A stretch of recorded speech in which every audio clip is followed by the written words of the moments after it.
Ang lihim na mayamang tao, Kabanata 38. Kung talagang may nais siyang gawin, pipiliin niya sana si Elena. Ngunit wala si Gerald ng ganoong uri ng labis na pagkatao at karakter. Gayunpaman, kinailangan silang parusahan ni Gerald.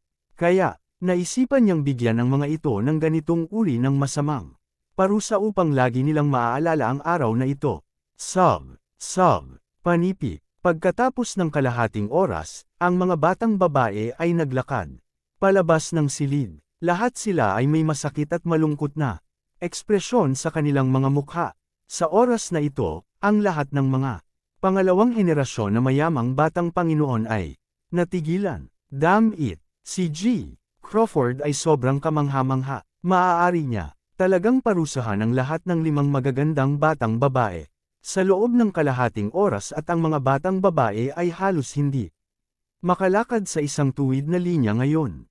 Ang batang-batang lalaki na nakasuot ng puti ay lihim ding hinahangaan si Gerald, dahil interesado pa rin si Gerald kay Elena. At sa iba pang mga batang babae, gayunpaman, hindi siya naglakas-loob na magkaroon ng anumang iba pang mga ideya. Nakatutuwa ang pagkain ngayon, nang malaman ng lahat ng mayayamang negosyante, kabilang si Warren, na ang kanilang anak na babae ay hindi nakipagtalik kay Gerald. Lahat sila ay labis na nabigo. Ginoo Crawford, bakit hindi kita ibabalik sa bahay? Panipi. Perpekto natapos ang handaan sa pagdalo at mabilis na sinundan ni Zack at ng kanyang entourage si Gerald habang inaalok siyang pauwiin. Tumango na sana si Gerald nang sa oras na ito biglang sumiksik ng isang nasa hustong gulang na lalaki na malaki ang tiyan bago niya. Sinabi, Mr. Crawford, bakit hindi mo payagan ang aking anak na pauwiin ka na lang? Ito ang aking anak na si Aiden Baker. Nag-aaral siya sa Sunnydale University, na hindi masyadong malayo sa Mayberry University. Panipi. Ang taong nasa katanghaliang gulang ay tila walang pakialam sa uri ng kotse na dapat nakaupo ang isang tulad ni Gerald. Sa katunayan, wala talaga siyang pakialam sa pagkakaroon ni Gerald.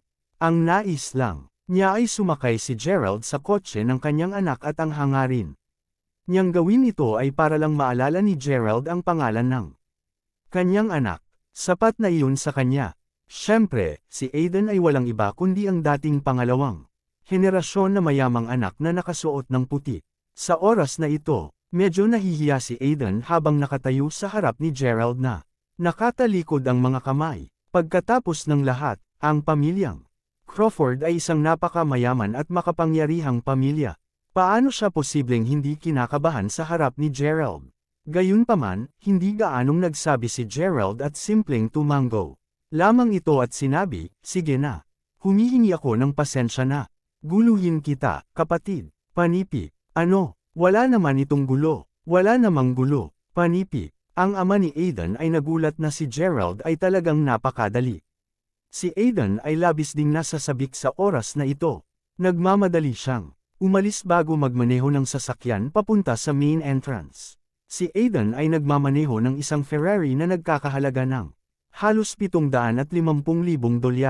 Hoy, Fatty Baker, paano mo maaaring hilingin kay G. Crawford na sumakay sa ganitong uri ng kotse?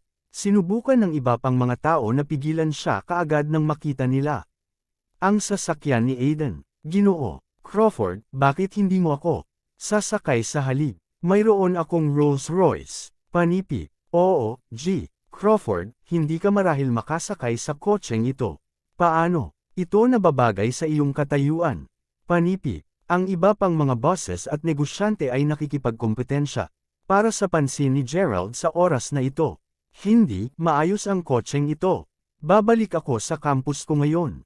Sama-sama ulit tayo sa hinaharap. Panipi. Sa katunayan, si Gerald ay sobrang kahanga-hanga at halos hindi niya mailipat ang kanyang mga mata sa oras na makita niya ang Ferrari. Noon pa niya pinangarap na bumili ng kotse ngunit hindi man lang siya naglakas loob na mangarap na magkaroon ng isang Ferrari. Sa makatuwid, kahit na mayroon siyang malawak na koleksyon ng mga poster ng Ferrari, hindi pa siya nagkaroon ng pagkakataong umupo sa isang Ferrari dati. Hindi maalis ni Gerald ang tingin mula sa Ferrari. Pagkasakay pa lang niya sa sasakyan, mabilis na nagpaalam si Aiden. Sa lahat bago siya sumugod kaagad. Hindi mapigilan ni Elena na mamula nang tumingin siya sa likuran ni Gerald habang papalabas na siya ng venue. Nakaramdam siya ng labis na pagkalito sa oras na ito. Ang iba pang mga bosses at negosyante ay nakatingin kay Gerald at lahat sila ay napuno ng paghanga kay Gerald. Ginoo, si Crawford ay hindi inaasahang tulad ng isang mapagbigay at mapagpakumbabang tao. Siya ay napakababang susi at bumaba sa mundo. Ang kanyang hinaharap ay talagang walang hanggan. Walang hangganan. Panipi, kahit na si Aiden ay nasa sabik din, siya ay napakaloki sa harap ni Gerald. Hindi siya pinayagan ni Gerald na diretso siya sa campus. Pagkatapos ng lahat, ito ay magiging napakataas na profile para sa isang mamahaling Ferrari upang humimok sa kanilang campus.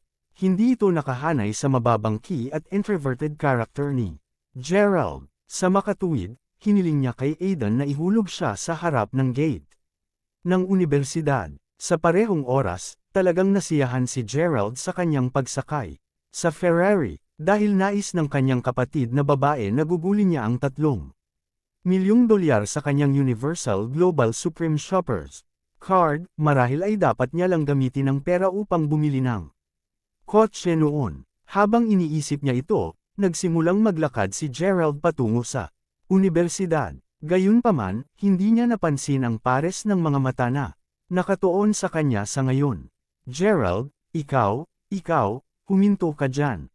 Ang lihim na mayamang tao, Kabanata 39. Naririnig ni Gerald ang isang batang babae na tumatawag sa kanya. Nang siya ay lumingon, napagtanto niya na wala itong iba kundi si Whitney, ang pangulo ng Unyon ng mga mag-aaral. Malinaw na nasaksihan na ni Whitney ang eksena kung saan nakalabas si Gerald mula sa Ferrari.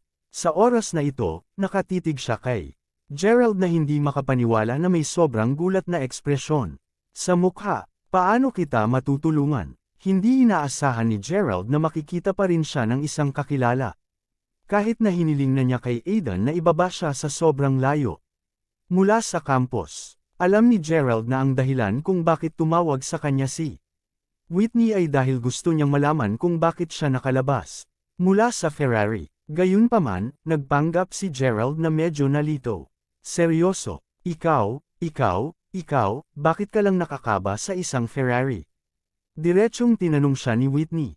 Sa huling mga pakikipagtagpo nila ni Gerald, talagang nakaranas siya ng maraming nakagugulat na paghahayag. Una sa lahat, nalaman niya na si Gerald ay nanalo ng loterya at talagang makakabili siya ng lahat ng pagkain sa Homeland Kitchen.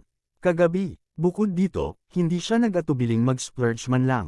Sa makatuwid, nagpa siya si Whitney na tanungin ang mga kamag-aral ni Gerald tungkol sa bagay na ito dahil nais niyang malaman kung ano ang eksaktong nangyayari. Ang sagot na nakuha niya sa kanila ay nanalo si Gerald sa loto at nanalo siya ng $30,000. Gayunpaman, sa oras na ito, marami sa mga mag-aaral ang nag-aakala na si Gerald ay nanalo ng higit sa $30,000 mula sa loterya. Ginawa nitong pakiramdam ni Whitney na napaka hindi komportable. Paano si Gerald, na walang anuman kundi isang tagapayat na magkaroon ng isang magandang kapalaran? Nabulag ba ang Diyos? Normal lang sa kanya ang ganito ang pakiramdam.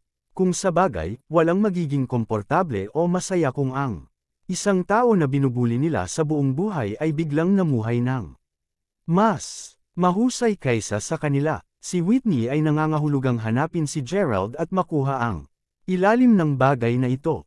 Ilan ang nanalo mula sa loto?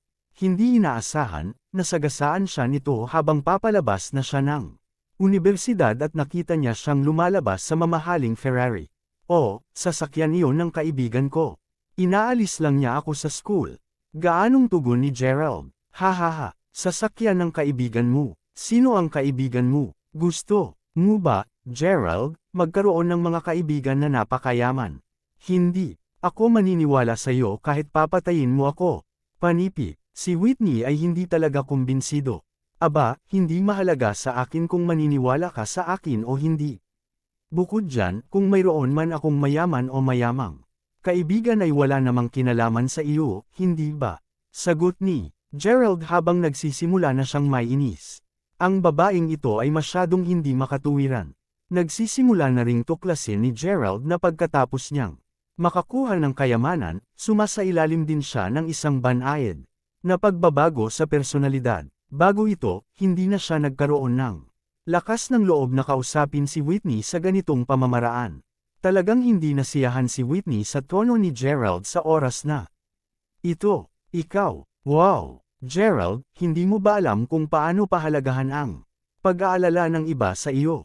Nag-aalala lang ako na niloko ka ng ilang samahang MLM. Hindi mo ba alam kung paano gumagana ang ilang mga organisasyon ng MLM upang linlangan ang mga tao? Una, sinubukan nilang iguhit ang pansin ng tao sa pamamagitan ng paggamit ng iba't ibang mga paraan upang masiyahan ka. Pagkatapos nito, ginagawa ka nilang walang kabuluhan at materyalistiko. Kapag nasanay ka na sa pamumuhay tulad ng isang mayamang tao, kakailanganin mong magpatuloy sa pagtatrabaho para sa kanila upang mapanatili ang lifestyle na nakasanayan mo na. Kung hindi, ikaw ay magiging isang taong walang silbi lamang. Panipi, bukod dito, bilang Pangulo ng Unyon ng mga mag-aaral, hindi ba sa palagay mo may karapatang akong makialam sa iyong pribadong gawain? Kung sumali ka talaga sa isang samahan ng MLM, mapapahamak mo lamang ang kagawaran ng Unyon ng mag-aaral. Sinusubukan ko lamang na payuhan ka dahil naging mahirap ka sa buong buhay mo at wala kang alam tungkol sa anumang nangyayari sa mundong ito. Si Whitney ay nagpatuloy sa pagsasalita sa isang mapanunuya na pamamaraan. Mapait na ngumiti si Gerald bago umiling at sinabi, "Nasabi ko na sa iyo ang totoo. Wala na akong masabi pa. Ang kotse talaga ang pagmamay-ari ng kaibigan ko." Panipi, mabuti, kalimutan na natin ang sasakyan noon. Hayaan mong tanungin kita tungkol sa loterya na napanalunan mo kahapon. Narinig kong sinabi ng mga tao na gumastos ka ng higit sa $22,000 para sa hapunan kagabi. Totoo ba? Akala ko nanalo ka ng $30,000 sa loto. Gumastos ba talaga kayo ng $22,000? Nang ganoon, tanong ni Whitney habang nakatingin kay Gerald. Ang lihim na mayamang tao, Kabanata 40. $30,000. Sino ang nagsabing nanalo ako ng $30,000? Iyon ang lahat ng kanilang sariling mga hula at palagay. Tanging $30,000 ang aking binawi mula sa bangko, ngunit sino ang nagsabing nanalo ako ng $30,000 mula sa loterya? Sagot ni Gerald na may kumpiyansang ekspresyon sa mukha. Nang makita ni Whitney ang ekspresyon ng mukha nito, naramdam niya agad ang paglubog ng puso niya. Oo naman, tama ang hula niya.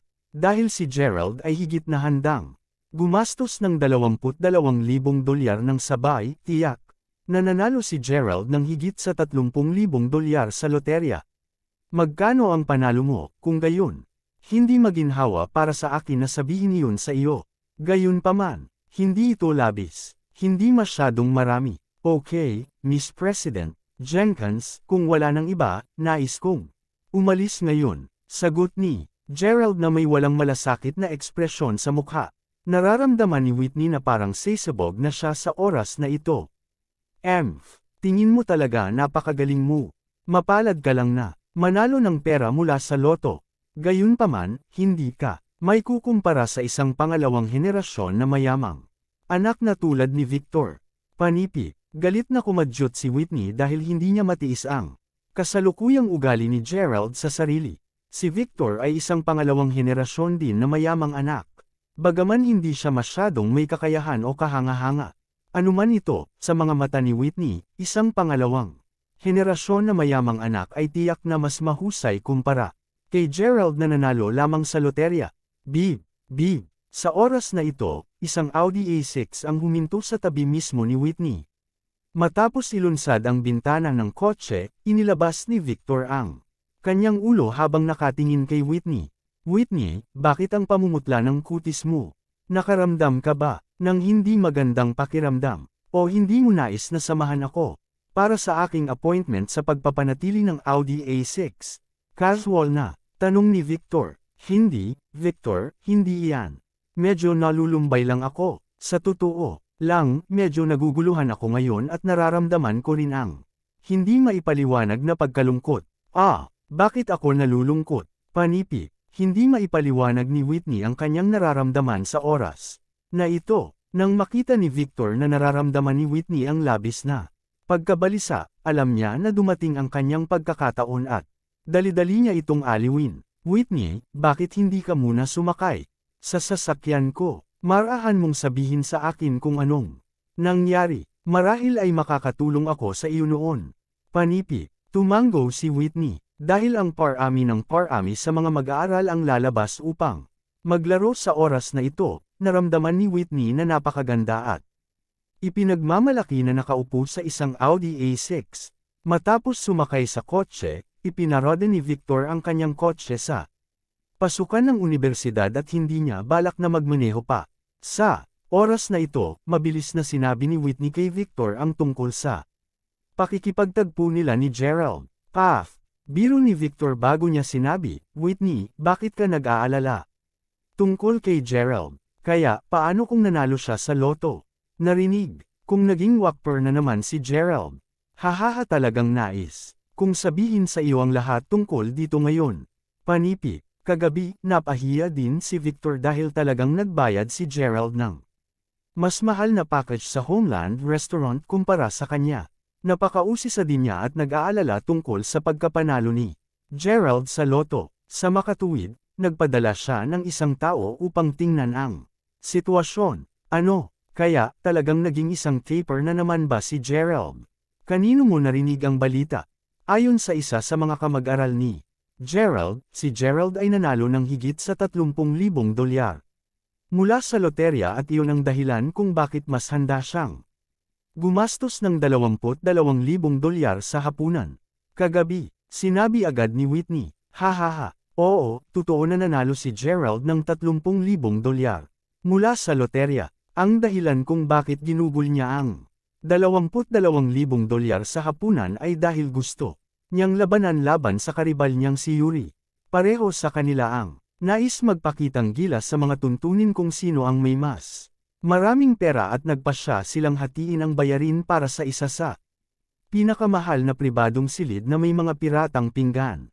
Pinasok lahat ni Gerald at iyon ang dahilan kung bakit siya nagbayad ng napakaraming pera para sa hapunan kagabi. Kahit na nawala na rin ang mukha ni Yuri kagabi dahil hindi siya makapagbayad 11,000 dolyar sa lugar, sasabihin ko na pareho silang natalo kagabi. Panipi, kaya, naging ganun pala. Alam kong hindi kailanman magiging maswerte si Gerald ngunit nagpatuloy sa pagsasalita. Si Whitney, Victor, alam mo bang talagang bumaba si Gerald sa isang Ferrari sa harap ng pasukan ng paaralan ngayon lang. Bukod dito, ang Ferrari na ito ay isang pang-internasyonal na limitadong edisyon na nagkakahalaga ng hindi bababa sa 7 hanggang 800,000 dolyar.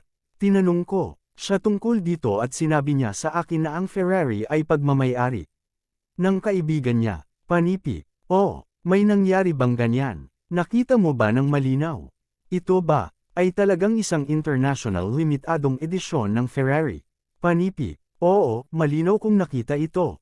Damn it! Paano posibleng makilala ni Gerald ang isang tao na nagdadala ng isang limitadong edisyon na Ferrari? Bulong ni Victor sa sarili. Kapwa sila nakadama ng labis na pagkalumbay sa oras na ito. Paano talaga magkaroon ng mas mahusay na mga koneksyon si Gerald kaysa sa mayroon sila? Paano ito magiging posible? Paano nila ito pinapayagan? Hindi. Talagang hindi.